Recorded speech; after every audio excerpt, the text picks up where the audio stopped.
Hello everyone and welcome to this very, very special webinar brought to you by eToro.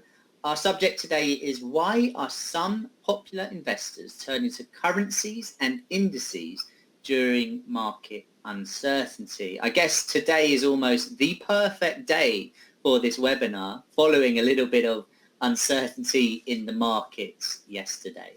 I'm joined by two popular investors we have at eToro who have been with us for a number of years and have multi 100% returns in those times. So it's great to have both James and Jose with us. I'll leave it to them to do a little bit of an introduction about themselves and how you can find them on the eToro platform, although I already know a few of you do know them as well, as I got some excited emails about tonight's session, so they're looking forward to having this. But if I could just ask the audience, if you can just give me a quick why in the chat, just let us know that you can hear us loud and clear. There should be a Q&A button which you can click and just type a quick yes, let us know that you can hear us okay. And just before we do get going, I'm just going to leave the disclaimer up here and just read the first line for you all to have. The presentation is for educational purposes only. It should not be taken as investment advice, personal recommendation, or an offer of or solicitation to buy or sell any financial instruments. I'm just seeing in the chat you're all hearing loud and clear, which is fantastic. And I'm really looking forward to this, probably as much as people tuning in as well. So James and Jose, no pressure. But both of you, how are you doing? Great to be here. Well, thanks. Amazing. So Jose, first, you're logging in from Madrid, is that right? Yes, that's right. Okay, so thank you so much, Sam, for hosting this webinar. So it's a pleasure also to share this time with James. So wonderful to be here with all of you. Amazing. And James, you're logging in from Dubai, but you were in Sweden yesterday. You've been all over the place. Yeah, a very hot Dubai. I'm excited to be here. Thanks, Sam. I bet. Okay, well, let's get into it. And Jose, for you, we'll come to you first. And also, by the way, everyone in the chat, if you do have any specific questions for James or Jose or even myself, feel free to put those in and we can go through a few of those at the end. But Jose, for those that don't know, please give us a little summary about yourself, your background, and how you became a popular investor on eToro. Okay, thank you again to all. Well, I come from Spain, as you already know. My name is Jose. I'm 54, and I can say that I'm happily married with 2 kids, and I live part-time here in Madrid and part-time in a small village called Bubierca in the middle of Spain. It's a very, very small village where I can take care of my hens and my orchard, that give me some peaceful moments for trading. So, and then talking about my professional career, it started in mid-90s. I started working at a bank's trading desk. So my first job was professional trading. And in those days, I was part of the team in charge of the treasury bonds strategy, the yield curve. We do trading with futures, options over them. And also we were market makers in those days. So we were quoting for large funds and clients, and also giving liquidity to the Spanish treasury and to the secondary market. So since then, I have been connected to markets, and with the technical analysis, I was the head in charge of the technical analysis of the bond, of the futures and so on. Yeah. So in parallel, I, together with 5 close friends, we launched several startups, all of them related to dot-com world and with R&D over energy efficiency. I was involved in 5 projects. 1 went well and 4 went bad, very bad. So After the last one, when we went into Chapter 11, I discovered eToro in 2017, thanks to a friend. And eToro brought me the opportunity to merge both, lines. It allowed me to launch my personal startup as a popular investor using your program, fantastic program, and together with what I love, financial markets and technical analysis, and concretely the cyclic analysis of the markets. So I'm very happy to find myself on eToro. I'm happy to be here. Amazing. We're happy to have you here, and I'm sure everyone else is happy too. So it's great to have you with us. And James, same question for you, a little bit about yourself and your background and how you became a popular investor on eToro and how you're here now. Sure. So I'm Campervans on eToro. My background's as a private banker. I manage a portfolio of ultra high net worth individuals. I'm also the founder of a fintech startup. We provide software to wealth management companies and banks. I joined eToro 7 or 8 years ago now. I spent the first 5 years building up a track record, trading in different economic environments. And once I had a 5-year track record, I became a popular investor about 2 years ago. I was drawn to the program because I think it's fantastic in providing transparency. And I think that people will hopefully find it useful and insightful to be able to look real time into a portfolio of someone that does it kind of professionally. Yeah, no, absolutely. I think it's really good to have that sort of transparency, and everyone can see the stats and the months that you do better and how many months on average you hold positions. I think it's great, a really good tool. But yeah, let's get into it then, Jose. First up, in terms of your trading/investing strategy on eToro, how would you explain it to your investors or want to be investors? I mean, you typically hold trades for a shorter period of time compared to others, and there's no right way or wrong way. It's the right way for you, though. How and why do you feel this works best for you? Okay, as an introduction, I would say that my trading strategy is deeply influenced about what I learned when I was in the bank, when I was doing trading in the trading desk or on the market room, let's say. And it is because I envision a kind of 3 layers regarding to the investment business when I was in the bank. The first skin, the first layer, the one outside, is related to the retailer business. I mean, normally the bank is offering products and services focused for retailers, the end users, let's say. This skin is quite stable, and all the products are well, conform to offer a good alternative for savings for a long-term view. Then I find that the second layer, more inside, was the balance sheet, the bank's balance sheet management, which was a more dynamic sphere, a strategic environment for the bank.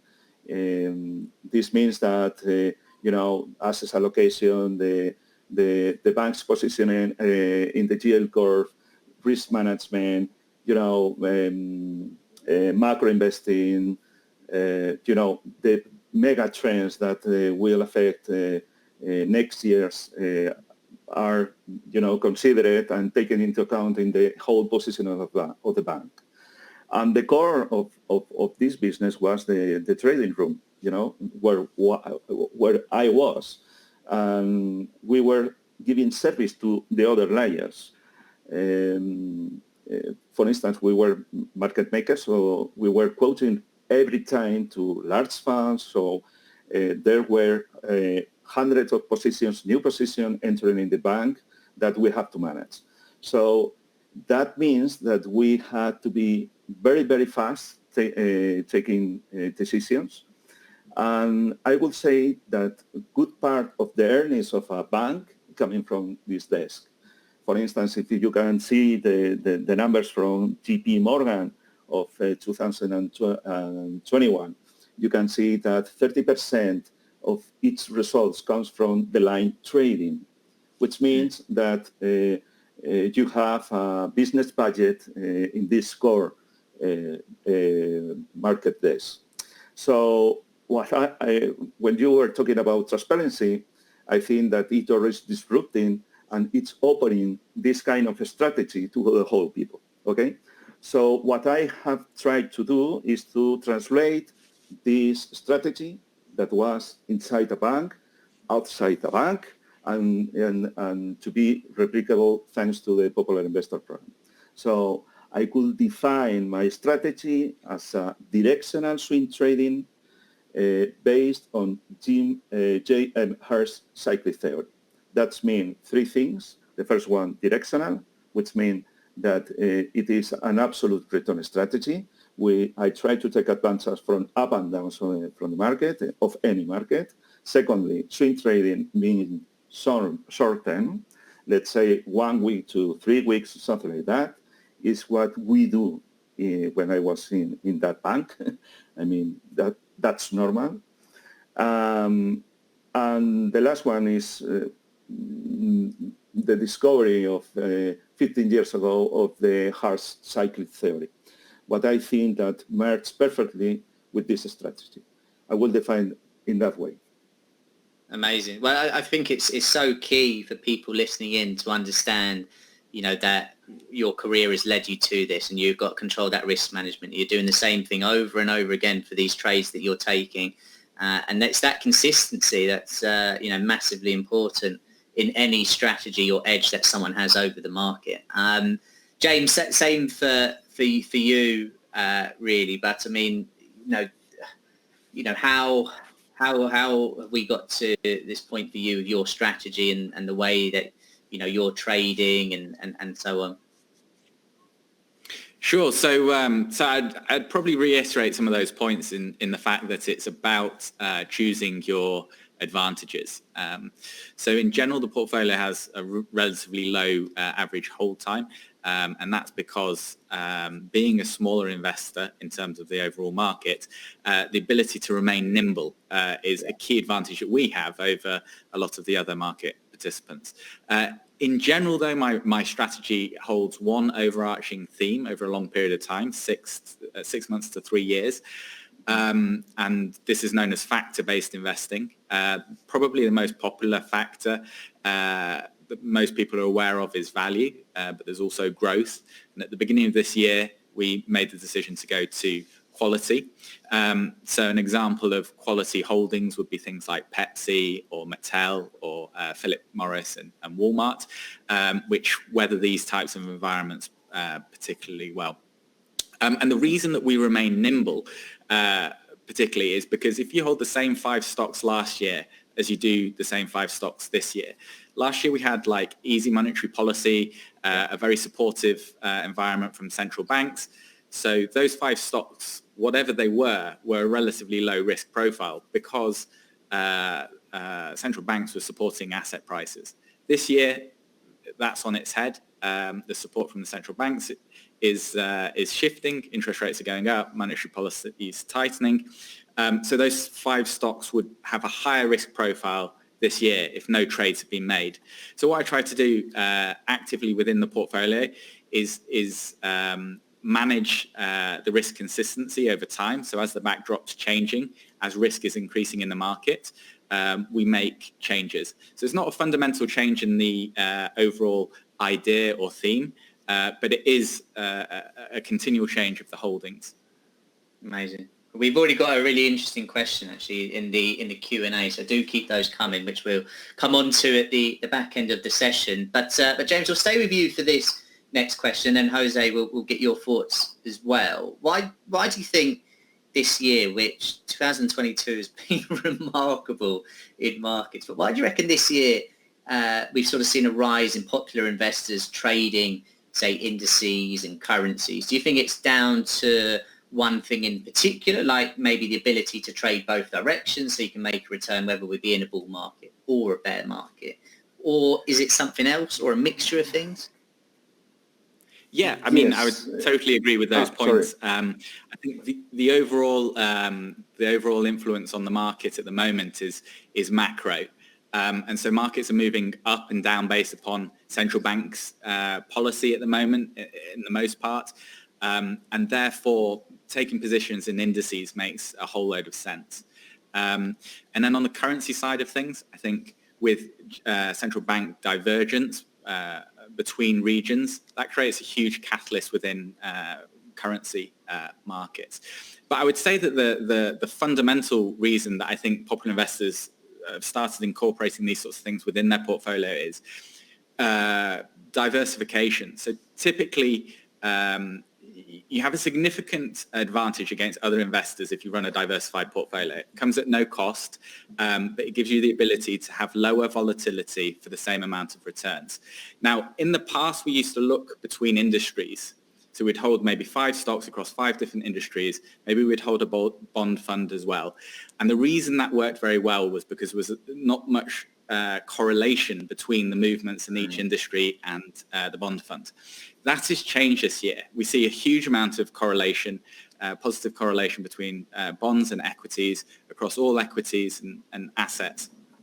So we have to spread our net wider to look at things that are uncorrelated that we can add to the portfolio so that we can get that mathematical advantage against other investors to reduce our volatility, but to maintain the same sort of returns. And currencies make a whole load of sense, and shorts on indices make a whole load of sense at the moment. Yeah, certainly yesterday. Jose, same sort of question for you. Why do you think we've sort of seen a rise in popular investors looking to indices and currencies? And I would like to introduce some complementary ideas to what James has introduced, and under the cyclic point of view. I mean, different markets, or let's say different assets, has different market characters. I mean, when we compare equities, commodities, and Forex, they are quite different. If we look at a graph from each other, you will see very easily some interesting differences. For instance, when we are talking about equities or indexes, these markets tend to form rounded tops. Meanwhile, the bottoms are like V-type, very fast reversals. You can see it in everywhere. Very fast bottoms. In the opposite, if you look into commodity markets or graphs, you will see that this is the opposite. They tend to form rounded bottoms and then to form, inverse V-type tops. And Forex used to be a mixture of both. In terms of cycles, Hurst defined 11, let's say, popular cycles in his cyclic model from 5 days to 18 years, okay? So it is also interesting to see that, for instance, in equity markets, dominant cycles are longer than in any other market. Let's say that the equity markets tend to be dominant by the 4.5-year cycle, the 9-year cycle, and the 18-year cycle. Meanwhile, the commodity markets used to be held by 18-month cycle, and if we are talking about Forex market, the dominant cycles used to be the 80-day, the 20-day. They are more fast cycles. So what I think is that probably in the equity markets we are entering in a let's say corrective manner, let's say in this way, of a large cycle. What I see that will be ending by the middle of the next year. And probably it could be at least of a 9-year cycle or even 18-year cycle. So the the thing is how to deal with this, So I think that it's more accurate to talk about which is the strategy to follow if the things are like this, instead of where I'm going to go if this market is in trouble. I think, for instance, that absolute return strategies would be more suitable right now, or any other market neutral strategies like long short or whatever, than buy and hold strategies. Yeah, no, I think just from hearing both of you there, and I think people in the chat will agree, it just shows the importance of having a plan, sticking to it, but also being able to react to the different changes in the market. I mean, we've come from a period, and within this sort of long bull run that we had been on, of course, there were periods of downturn, but it has been a period, other than maybe the back end of this last year to this year, where markets had just gone up. So it's quite interesting to see that change and how people are doing. Jose, this question's two-part. So obviously people can find you on the eToro platform, and there are people in the chat that already do copy you. But your two most traded markets, euro and pound against the US dollar. So one, what do you like about these pairs? And then the second part of the question is you seem to have really good structure in place, and your risk reward and win percentage have a good relationship, which is obviously what we want to see as traders and investors. That's the magic sort of line. You're risking less than you're looking to make, and you've got a win percentage which is well above what it needs to be for break even. So that's great. How important is this for you, that sort of risk management, risk reward effect? And how important maybe for those people that are listening that are trading a little bit themselves is risk management for those people that are trading in the short term? Okay, regarding to euro to US dollar or the pound or whatever is something anecdotal. I mean, I try to monitor around. I try to monitor around 30 markets, and then when I found some opportunities, I took these opportunities into a, let's say, a surveillance list, and then I pick one of them or whatever 5 or positions that attracts me. Yeah. If someone asks me about which is the most important aspect when investing or trading, I would definitely say risk management, because it is very deeply and directly connected to your psychology and the way you can avoid that your emotions take control of your business. Okay? So I think it is very, very, very important, the risk control. I think, or I believe that all investor or traders has its own risk threshold. I mean, that borderline that divide, let's say, the happy trading from dramatic events. So I would say I would invite everybody to explore its limits, its risk limits, its borderline, but never surpass them. And also when you do that, it's also very risky, because you can be doing that in a quiet, peaceful market and everything can go well. But in stress moments, it can go very wrong. So firstly, I would say risk management, explore yourself. And when you find the risk level in which you feel comfortable, happy, then you have a risk control. So I have explored myself, and my risk level is 3. I can go down to 2 sometimes if things are very strange, or I can go to 4 if things seems to be very powerful. And lastly, the risk benefit ratio is very, very important as well. It's not the same to earn 50% with 3 risk or than 50% with 6 risk level. Let's say that risk is a kind of credit, and you need, if you have a nice strategy, you need to squeeze this risk as much as possible in order to attract the most the most benefit from that. So you are using gasoline, so let's take the more speed from this gasoline. If you have 1 gallon, let's see how far we can go, So I think that these are the most important things for me. Oh yeah, I'm so with you. I mean, when everyone says to me, what are the most important attributes of a trader or an investor, it's risk management, it's discipline. They're just so key. I mean, you hear some horror stories where people have built their accounts up, and in a bull market that might be a little bit easier than not, and then suddenly the markets come under significant pressure, and that might be the pandemic in 2020, and then they can blow all of their gains away. So yeah, discipline, risk management, so important.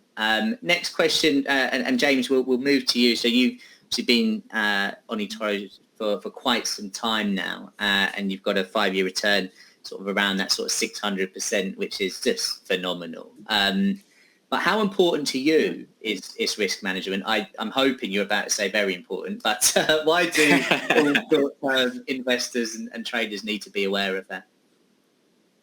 Yeah, absolutely. I mean, I reiterate the points that both of you guys have just said. I would agree as well that it's the single most important factor when it comes to investing. And I think a mistake that's really important to avoid is always trying to seek out the best investment. What we need to look for is the best risk-adjusted return. So a good example of that would be you can buy a lottery ticket for £1 or £2 or euros or dollars and generate, a $20 million or pound return. That's the best possible investment I can think of. But you're almost certainly going to lose all of your money, right? The risk is incredibly high. Your chances of winning are infinitesimally small. So on a risk-adjusted basis, it's a terrible investment, actually. And that's why buying a lottery ticket isn't an investment strategy. And I think as investors, what we're looking for is to compound these risk-adjusted investments over time to achieve the similar sort of outcome, but without taking the risk along the way. So a market example would be Enphase Energy, I think, top 10 performing stocks in the US over the last 5 years. I think it's generated about 900% returns. Now, the requirement for that company to get from 5 years ago to today with those sorts of returns, there was a huge amount of risks and uncertainties along the way, a lot of government subsidies required, and lithium supply chains and energy crisis. And even this year, that stock has dropped 50%, and then it bounced up 100%. So if you were holding that for that whole time, it'd be incredibly stressful. There's a lot of risk, and there's a lot of things that got to go right for it to come to fruition. Whereas on the flip side, like you mentioned, I think the portfolio on eToro has returned about 600% over the same time period. We've held, diverse number of stocks, maybe 50 stocks across different industries and sectors, both long and short. The risk of losing any substantial money is relatively small in relation to holding any single stock. And the chances of repeating this over the next 5, 10 and 15 years is incredibly high. Whereas the idea that you would be able to pick the best performing stock on a 5-year basis every 5 years is incredibly difficult. So I think risk management is the single most important thing when it comes to investing, but it also gives an investor an incredible edge against and over other investors. Yeah, no, I couldn't agree more. And just a quick question to you both, and Jose, I'll come to you first. And you mentioned there about sort of, finding out about yourself, and that might be your trading style, that might be your risk appetite, whatever, right? But when it comes to psychology, and I'm sure there'll be many people listening to this, whether it's live right now or on demand, when you've got into a position, and it might be ends up as a winning trade and investment, and then so you get out, you take your profit or whatever. Do you ever get frustrated to see it then go on and on and on even further? Does that bother you? Or is it, for you, your strategy is your strategy, your plan's your plan, and that's what it is, and that's all you care about? How do you sort of deal with that? Okay. I think that you must stick very strongly to your system. I mean, you have to be very loyal to the way you plan to trade. And that's all. I mean, if you start to change it every time, you may embark on a trip to nowhere. I mean, if you are always adapting yourself to the conditions, or let's see if this thing goes more up or whatever. I try right now not to think about this. I mean, if this target is achieved, that's all. It's a great setup. It's a great trade. So that's all fantastic. For instance, if a stop loss is hit, I ask myself, okay, it's a rule that I apply to myself, is I can't not re-enter this market for before 24 hours. Why? Because I try to avoid that my mind is taking the control.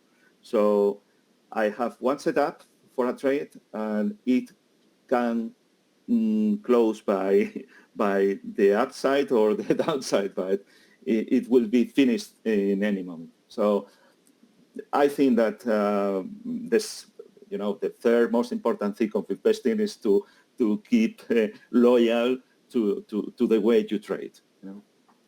Yeah, I've literally written that down. Loyal to your system, loyal to the way you trade. I think that's so important. And James, same for you. I mean, I've certainly had it at the beginning when I first got into trading. You get out, great trade, you look back and you think, oh no, it's just gone up and up and up again. I could have got this, and you start, then the next trade you end up leaving that profit target longer, and it never makes it. Ends up a losing trade, and it can lead to a bad sort of cycle. But how do you sort of deal with that even now?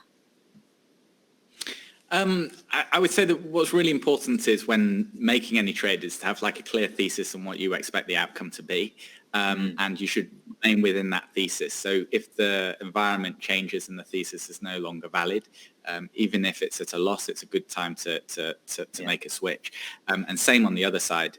If the thesis plays out and you make a good return and you exit at that point, if the market keeps going, that's totally fine. But it was outside of your thesis, so it would have just been luck that would have got you there rather than any form of skill. So try not to let it worry me too much.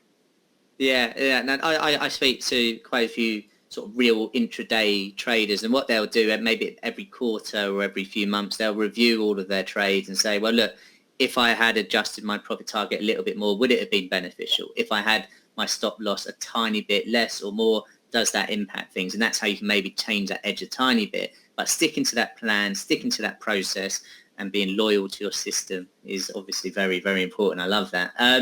Okay, last couple of questions before we can get into some Q&As. We got plenty of time.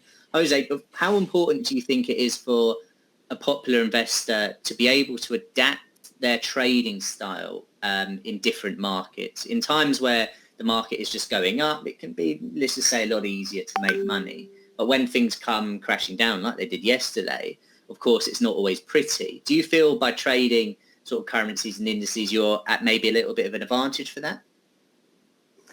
No, I come back again to this loyalty to your system. I mean, your system have to be prepared for any circumstances. I mean, you need to stress your system in good times or relaxed, let's say, less volatile environment, and you have to stretch your system with high levels of volatility. So again, I have suffered this many times in the past. So I learned the lessons. So again, I mean, there is now a traffic light saying red, there is difficulties ahead, and then green, there is a peaceful moment for you. So you never know what is going on in the market, and I prefer to be always prepared, and the use of a stop loss is crucial for me. I don't care what's going on in the market, but if everything goes very badly, I go to liquidity like this. So I think I prefer to be always prepared for any kind of circumstances and not to change again your strategy because it says that there are a lot of fundamental interactions, the Fed and so on, or the things that we are suffering during these days. Yesterday, for instance, with the CPI and so on. So I would say be always prepared and stress your system, and everything going to be reasonable well if you are always ready. I will say that. Yeah. No, I think that makes a lot of sense. And one thing that, from when I used to work on, a trading firm, a proprietary trading firm in London on the trading floor, I always thought it was very important that, even when things are crazy, like they would have been yesterday, that I was always actually impressed with traders that, if they didn't trade well in volatile markets, they would just do this. They'd take a step back. Because if I get involved in that, I'm going to lose money. Everyone's going crazy and you think, oh God, I could get this, I can make that. But if that's not for you, you've got to know equally as importantly when to trade, but when not to. And I think newer investors and traders can struggle with that. But like you said, trading and investing, it really is a journey. You find out so much about yourself. And I know certainly I have along the way. James, obviously you trade, you mentioned there single stocks that you trade, and you trade obviously the NASDAQ as well every now and then. For those that are watching this, whether it be live or on demand, but also want to be able to take advantage of the shorter term movements that these markets can offer, either direction as well, what would be your advice for someone maybe starting out or looking to explore that way? Okay, so this is getting into the secret sauce then. Yeah, we're paying you big bucks for this. Okay, so I would say first and foremost, it's important to understand what your edge is. I'll give a live example from this year then. So if we look at market structure, the majority of players in the market are things like pension funds, endowment funds, ultra high net worth individuals. They all essentially have the same mandate: capital protection and income. A pension fund needs to hold on to all of its capital and it needs to pay it out monthly to pensioners, or whatever it may be. And these constituents make up the majority of the market. Now, for those constituents, we have to think of ways in which we can maybe exploit certain behavior that they may display that might not be optimal, but might just be suited to their strategy. So a good example of this is they tend to be very risk averse. So a moment of uncertainty just before a moment of certainty is something that they're willing to pay a premium to avoid. They want to avoid uncertainty as much as possible. So if we take the previous year, the chairman of the Federal Reserve has spoken numerous times about whether they're going to raise rates or not. Now, how much rates move up or down is often to a large part priced into markets. There's a lot of analysts that are figuring out that the most likely move. A lot of that's already pre-prepared. However, you're in a state of uncertainty at the beginning of that trading day. At the end of the trading day, you're in a state of certainty. Okay, so you might think that they're going to move up by 75 basis points. There might be a high probability of that, but it's not certain. So how can we exploit that? Well, if we plot on a graph every Federal Reserve meeting this year and see the movement of the indices, in every occasion, they've gone up on average by about 1.5%, give or take a very small amount. And essentially what's happening there is you've got institutions that are interested in capital protection. They don't want any surprises or any shock losses, that are hedging out their positioning. They're sitting on the sidelines and they're waiting. Then what is essentially bad news when interest rates go up hits the market, and the Fed mentions this. What you see is markets rally. And why is that? Well, it's because that certainty has arrived. So a pension fund, an institution that sat on the sidelines, has the confidence once again to enter the market, withdraw hedges and so on. So yeah, I would say in a nutshell, the best advice I could give is really understand what your edge is, and the best way to get to an edge is to try and look at ways in which you can exploit maybe larger participants of the market based upon the constraints that they have. And yeah, that would be a good example, I think. Yeah, amazing. And actually that kind of answers a question in a way that we had in the Q&A just about, things being priced in to the market. And, when it comes to an earnings report, when let's just say it comes out good, but it goes down. But if we're expecting it to be good, then, then you get that degree of certainty. So that's kind of covered. I've got a question here, which I'll go for both of you, really. And I know you've covered little bits and pieces already, but we've got a nice question in the chat, which is, how do you know when to exit with profit? So Jose, for you, I think I already know what answer you're going to give, but what for you would you say? How do you know when to exit with profit? Okay. A trade or investment is a live thing. I mean, every day is introducing new data into this trade. I mean, if we are talking about technical analysis, a new candle, we have a new candle each day. Or if we are talking about fundamentals, we have new inputs about whatever every day. So every day you have to reanalyze and to consider if you need to rebalance the trading setup of this trade. Okay, so sometimes I found that the technical analysis had changed, and I think that this trade is no more suitable for me, and I can close it with some losses. Or if I see that there are a reasonable profit and I have new doubts about its analysis, I can close it. So there is also a kind of discretional work here, because every day you will have new inputs into this new trade. I don't know if I have explained myself, but it's like a life. You are working with something which is living. And every day you have to say hello, how are you, and let's see what's going on. So sometimes, yes, discretionally, I would say yes, I'm going to close the trade, or I will wait up to the stop profit.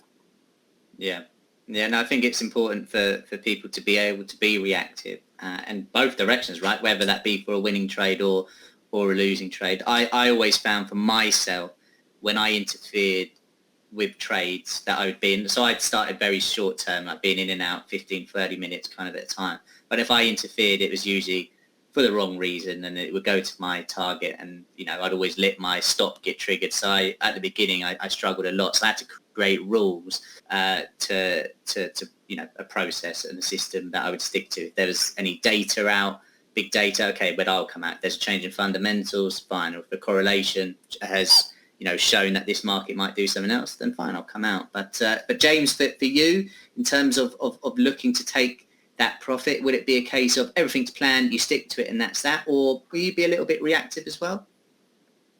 I would say in every occasion, the thesis for which I'm holding any investment has to remain valid for me to continue holding it, irrespective of the performance, the underlying performance of that investment. So, and I think it can become quite dangerous if you veer away from that sort of thinking. It's really important to know why you're holding each thing that you're holding, and if factors around that play out in a different way, then it's important to exit that trade. And the way that the mental model that I use for that is, when I'm entering any trade, I think in 10 parallel universes, 8 out of 10, my thesis is hopefully going to play out. 2 out of 10 might not play out. All of those outcomes are entirely valid, and I'm happy to remain convicted on the thesis, because I know over time, if I repeat that, things work out very well with that discipline. But I think it can become dangerous to change the goalposts mid-trade, change the reasons that you might be holding an investment mid-trade. You're better to end and then start afresh with a fresh thesis.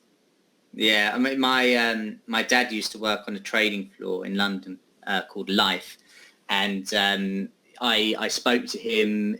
Would it be March or February 2020, when the pandemic was really starting to get into Europe and markets were going crazy. And I said to him, "Oh, Dad, you must have spoke to some people because he traded through 2008, 2009, etc., and the .com." And I was like, "You must have spoke to people who did amazingly. What were their best trades that they talked about?" And he said, "Sam, most of the people, when I asked anyone that question, they all said my best trade or best investment was taking a losing trade off early, except, you know what, I am wrong." And I think for a lot of people, it's learning to lose before you can win is quite important. And we talk so much on this webinar about risk management, but I think it is so key and important for people to know. There's been a couple of questions in the chat that have popped up, and people want to know your thoughts, if you have any, on crypto. So Jose, is that something for you to invest or trade, or not right now? What are your thoughts on that,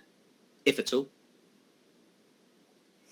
Okay, I follow crypto war, but I only analyze Bitcoin.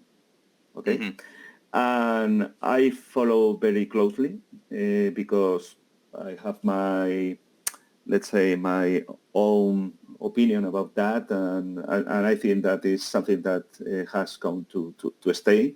And this is a new asset class. And I think that everybody must study this. But I don't want to trade Bitcoin right now because it has very high volatility. So as you remember before, I was talking about your credit risk, So if I take a position of in Bitcoin, they are taking too much risk on my portfolio. So I prefer not to trade it, and to keep with more, stable things, because volatility right now in Bitcoin is very, very huge. Sometimes I post in my feed my opinion about Bitcoin, and I used to say, okay, I have holdings in Bitcoin, but outside as a saving thing. So sometimes I publish my opinion, but that's all. I don't trade crypto. Sorry. No. Don't be sorry at all. It's good to get your opinion on it. And James, for yourself, same sort of question. Is it something you're interested in, not interested in, something you would invest in, not invest in? What you thinking? Yeah, I mean, I think it's an incredibly fascinating space, and I'm a little bit of a geek and an early adopter in a lot of things. So I'm really drawn to the space. I think it's really fascinating. I would say, though, from an investment point of view, I struggle to get over the hurdle, again, on the risk side of things, just because there's less framework within that world in terms of reassurances that you get as an investor in terms of things like corporate governance and things like this. And when things are going well, like things like governance is not so important, but when things are going less well, a lot of things often get exposed in loose governance environments. So for me, it's an exciting space to watch. I think the Ethereum merge is coming up shortly. But from an investment perspective, it's not something that I can get over the line of thinking on a risk-adjusted basis. It's justifiable. Yeah, absolutely. I've got a question here which can be aimed at both of you, but it starts off with Jose. So we'll go for you here first, Jose. And the question is, one of Jose's edges is Hurst's cyclic theory, which you obviously mentioned. This person says, I use Elliott Wave as an edge for myself. However, at the age of 51, should I stop trying so hard and just copy Jose and James so I can go to the gym, lounge, bar all day? I mean, look, obviously it's, trading on, a personal level can be hard and time consuming, but I mean, age isn't a barrier at all. But for say, I guess we can direct this question another way, for someone looking to get into trading, how long do you reckon it takes to be successful? Do you think there's a time on it? Wow. Yeah. I think that I think two things. The first one is that this is a real journey. I mean, a very personal journey. I think that trading and investing are an art more than a science. I think that two investors with the same methodology will achieve different results. So I think that, a trader is like a painter. I mean, and you will have some inherit, skills, and then you have to work with this skill for a long time. In my case, I started to study markets in early 90s. I mean, it's around 35 or 32 years, and always very focused on the technical analysis. So I started with traditional charting techniques, then I went to the Japanese candlesticks, then I went to different algorithms, I went into the Elliott wave theory, and then I arrived to the cyclic theory. So at the end, I found that cyclic theory is a complex one. I had been 15 years studying it. And there are very few people that, I'm not a master in cyclic theory. There are few masters outside, and I learned from them, but I have tried to apply this knowledge into my skills, into my way of seeing markets, So at the end, you are like a cocktail. There are a lot of inputs inside, and then you move it, and you serve a cup of this, and it can smell and taste well or not. So the good thing is that eToro, you are amazing. I mean, when you arrive at the market, and we can see that the reality of those traders that say we are successful, no, you play with your money. You can show your track record. They are right. You can see it. You can touch it. You can see the strategy that they follow and so on. So this is something very disruptive for me, because sometimes everybody is saying, I'm a great investor and a very nice trader, but nobody knows. So the first way to look at any trader is to look at his or her track record. So it's a long journey, I would say. Yeah, and I think that's just so well summed up. I think it's important that people understand it takes experience, but with the Popular Investor Program on eToro, and what I love is transparent. You can see everything. You can see the journey that they've been on. And the same, I guess, for you, James. I mean, for those that are starting out, obviously they've got the ability of Copy Trader, which is great. They've got the virtual accounts that they can try things on if they want to do that in the meantime. I mean, obviously they can use the Popular Investor Program or Copy Trader as a way of diversifying themselves. But for you, do you put like a timeline on sort of the experience needed to maybe be a good investor individually, or is it case by case? I mean, it's a very good question, very thought-provoking question as well, because it's difficult to really quantify good, and it also makes the assumption that the journey is the same for all. But I think the journeys very much differ from investor to investor. Personally, I think if I wasn't a popular investor, I would invest with popular investors or copy popular investors. And I spend a huge amount of time, obviously, because I work within the industry, and investing takes a huge amount of time. And the idea that you can benefit from all of the hard work at basically no incremental cost, and invest over a long period of time with diverse popular investors that hold diverse holdings, and the thought that when I'm out at the supermarket, someone will be sat in front of their computer screen worrying if the markets are down, or doing their research, or whatever it might be, is incredibly appealing thought to me. I've always been a big advocate of active management, and I think that if you've got the time and the determination, and most importantly the passion and the interest, then it's definitely something worth looking at. However, it also makes a lot of sense if you've got focuses elsewhere to let someone else do the hard work and jump on board with their performance. Yeah, no, absolutely. And that kind of brings us to the back end of this webinar now, and it's been an absolute pleasure, Jose and James, to have you with us. And I guess, you know, it really is probably the perfect day to have had this webinar, except maybe, I guess, you know, actually it is the perfect day. I mean, if we had it 24 hours earlier, it would be carnage. I think people would keep looking to their right or left at their portfolios. But yeah, it's certainly an interesting time in the market. I think we're thankful for having you on. I think we've learned a lot, the importance of discipline, risk management, psychology, being loyal to your system, the different trade process that you both have, but the fact that you're both so consistent with that, I think speaks volumes, and we've got the track record to back that up anyway. But Jose and James, thank you very much. Thank you. Thanks, Sam. Thank you. Take care, everyone, and thank you for tuning in. Just remember, you can head over to the eToro Academy, where you've got videos, blogs, guides, podcasts, everything that you could ever want as well. Take care, everyone.